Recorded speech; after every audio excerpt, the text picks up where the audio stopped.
Kisah ini diangkat dari kisah nyata di sebuah desa yang tidak saya sebutkan namanya. Bermula pada tahun 1980-an, ada seorang lelaki dari kota datang menggunakan mobil ke desa itu untuk mencari kakek-kakek yang bernama, sebut saja kakek Dirta. Dia bertanya kepada warga setempat. Permisi, rumahnya kakek Dirta sebelah mana ya?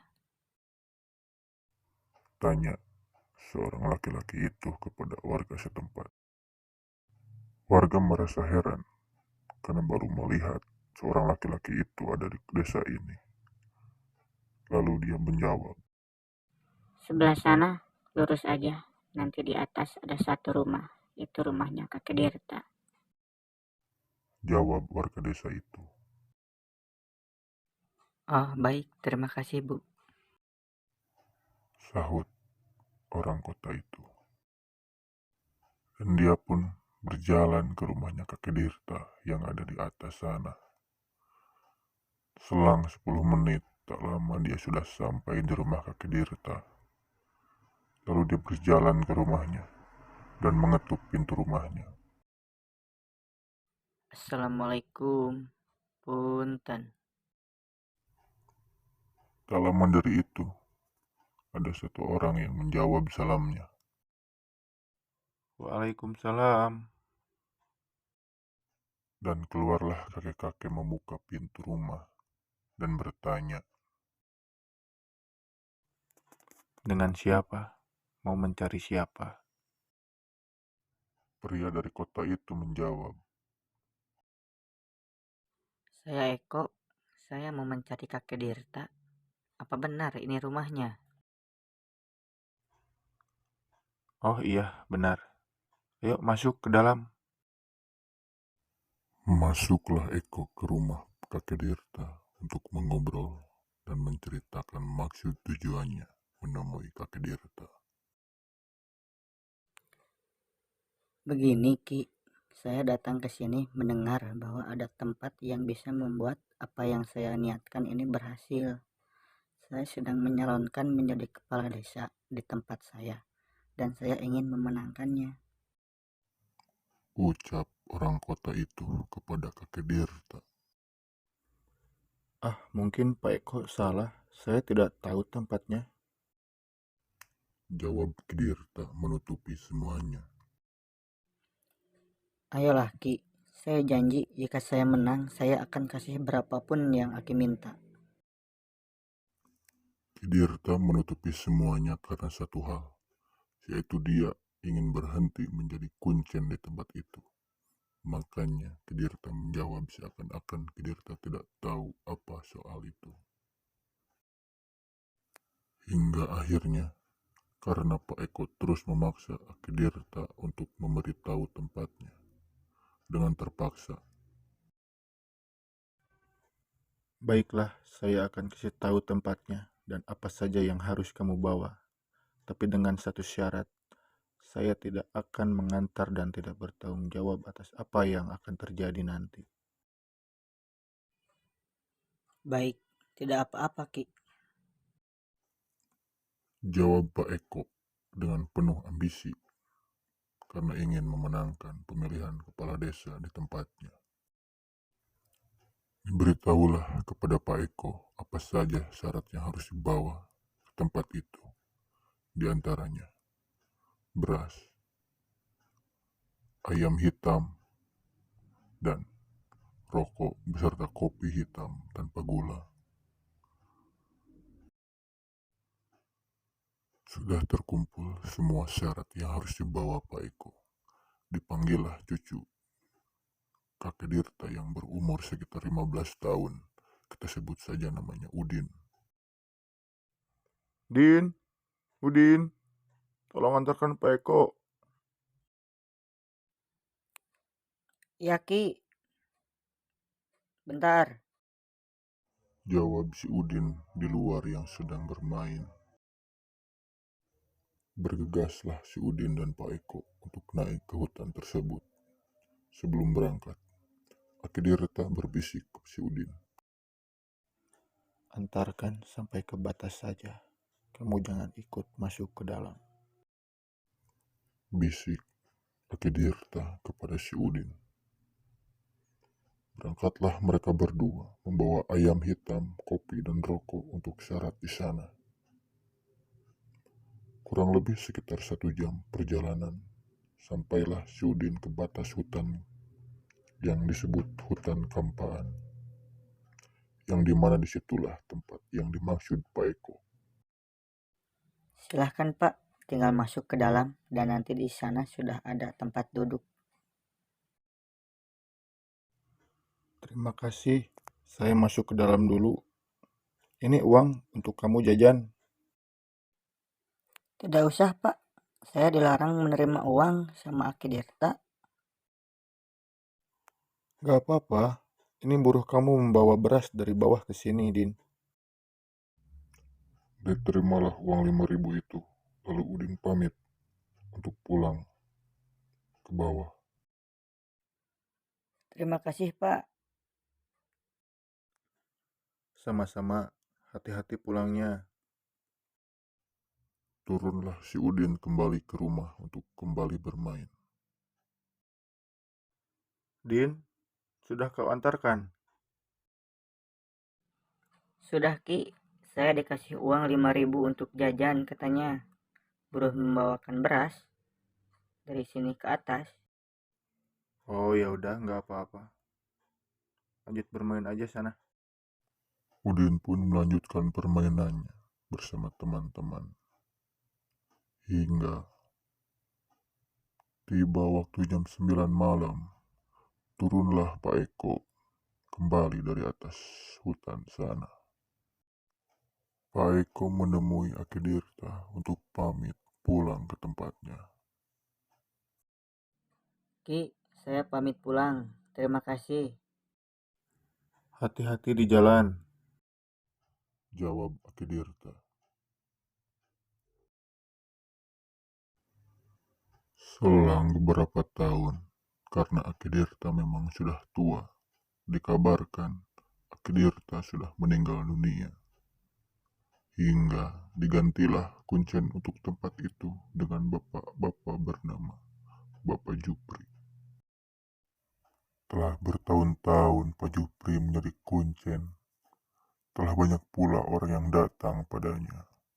Hingga pada suatu hari di hari Kamis malam Jumat, datanglah satu mobil berpenumpang 6 orang, 2 perempuan dan 4 laki-laki. Mereka bertanya kepada pemuda yang sedang berkumpul di warung. Permisi. Rumahnya Pak Jupri sebelah mana ya? Pak Jupri yang mana Pak? Di sini ada 2 yang namanya Pak Jupri. Pak Jupri itu yang menjadi kuncen. Oh, Pak Jupri itu. Bapak tinggal lurus aja, nanti di sana ada rumah yang paling besar, itu rumahnya Pak Jupri. Mobil parkirin aja di situ Pak, aman kok. Oh oke. Terima kasih ya. Iya Pak, sama-sama Pak. Mereka melanjutkan perjalanan ke rumah Pak Jupri. Tak lebih dari 5 menit, sampailah ke rumah Pak Jupri.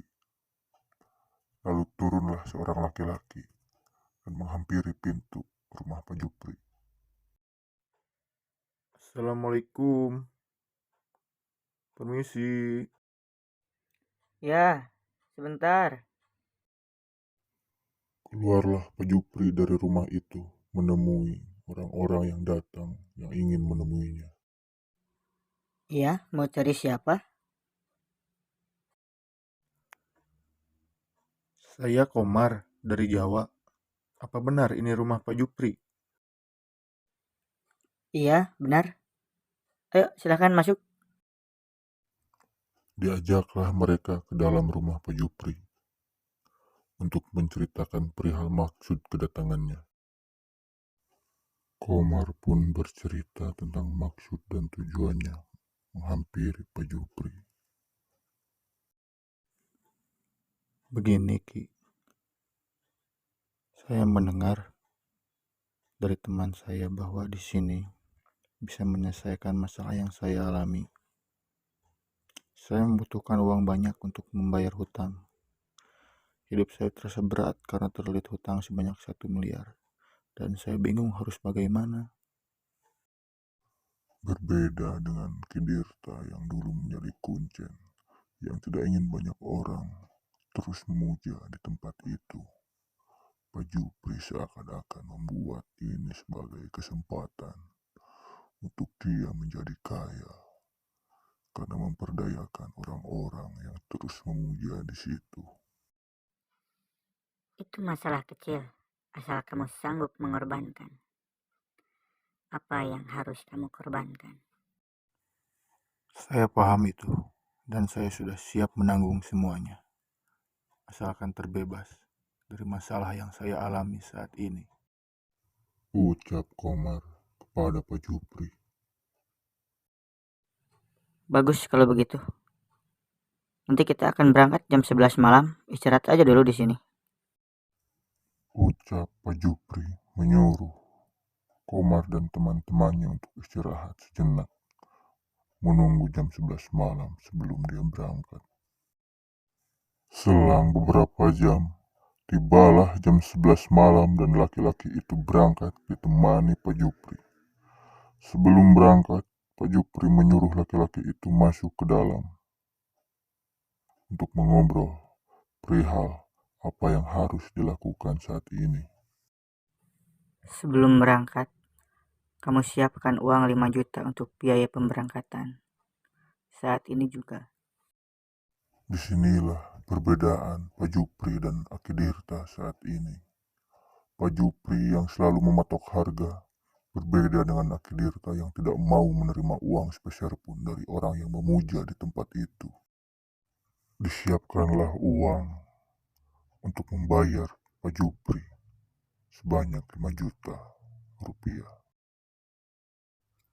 Singkat cerita, berangkatlah Komar dan Pak Jupri menuju ke tempat pemujaan yang berada di atas hutan sana. Masuklah ke dalam. Nanti jika ada yang datang, kamu jangan pernah lari dan jangan pernah berhenti membaca apa yang saya berikan. Baik Pak, saya akan masuk dulu ke dalam. Dan ternyata si Udin cucu dari Akidirta sedang berada di hutan itu. Dan tanpa sengaja, dia melihat apa yang terjadi di dalam sana dari kejauhan. Dari kejauhan, si Udin melihat ada cahaya menyerupai api turun dari atas, menghampiri orang yang berada di dalam sana. Dan untuk pertama kalinya, si Udin melihat apa yang ada di dalam sana. Ada 2 batu besar yang menyerupai kursi dan lemari, dan ada kedua batu yang berdiri tegak, dan di tengahnya ada orang yang sedang bertapa. Yang membuat si Udin semakin merasa takut. Tiba-tiba, batu yang berdiri tegak itu menghimpit ke badan orang yang sedang bertapa di tengahnya hingga tertutup rapat. Tak ingin melihat apapun yang lebih buruk, si Udin bergegas pulang menuju rumahnya. Singkat cerita, masuklah Pak Jupri ke tempat itu untuk membangunkan Pak Komar yang sedang terbaring, tak berdaya. Komar, ayo bangun. Semuanya sudah selesai. Ayo kita pulang. Singkat cerita, tibalah mereka di rumah Pak Jupri, dan Pak Jupri memasuki ruangan khusus untuk dia bersemedi. Pak Jupri sedang berada di ruangan tempat dia bersemedi untuk melanjutkan apa yang harus dilakukan untuk mengabulkan permintaan Pak Komar. Komar, ayo masuk ke dalam. Diajaklah Komar masuk ke tempat semedi Pak Jupri. Dan ternyata Komar, permintaanmu akan dikabulkan. tapi kamu harus mengabulkan apa yang dia inginkan. Apa yang dia inginkan, Ki? Pasti akan saya penuhi. Dia meminta 3 perempuan untuk engkau jadikan tumbal. Apa? Perempuan? Siapa yang harus saya tumbalkan? Itu urusanmu. Jika ingin apa yang kamu minta terkabul, lakukanlah apa yang dia inginkan. Ingat, jika kamu tidak bisa mengabulkannya, nyawamu menjadi gantinya. Komar yang kaget dengan apa yang harus dilakukan, dengan terpaksa dia harus menyanggupi apa yang menjadi syarat untuk dia tumbalkan. Semua masalahmu akan segera selesai besok pagi. Pulanglah dan jangan kaget saat masuk ke rumah. Singkat cerita, pulanglah Komar serta semua temannya kembali ke rumahnya. Tak lebih dari 4 jam perjalanan, dia tiba di rumahnya. Dan tiba-tiba, betapa kagetnya Komar melihat tumpukan uang di dalam rumahnya. Dan usahanya berhasil untuk melunasi semua hutang-hutangnya. Hari-hari berlalu, tibalah saatnya Komar untuk mencari tumbal wanita yang dijanjikannya waktu itu. Hujan yang lebat di desa sebagai pertanda berhasilnya Komar menumbalkan satu wanita untuk diberikan kepada penunggu tempat pemujaan itu. Dan ternyata yang dia tumbalkan adalah anaknya sendiri. Bertahun-tahun berlalu, tibalah di tahun 2020. Dan ternyata Pak Jupri meninggal dunia disertai dengan hujan badai yang begitu hebat di desa itu. Suasana begitu mencekam ketika kematian Pak Jupri. Dan yang lebih menyeramkan, semua uang kekayaan Pak Jupri hasil pemujaan di tempat itu hilang bersamaan dengan kematiannya. Janganlah kita sekali-kali memuja setan, iblis, dan sebagainya. Memujalah kepada Allah Subhanahu wa Ta'ala, karena itulah yang seharusnya kita lakukan. Terima kasih sudah menonton video ini. Saksikan video berikutnya.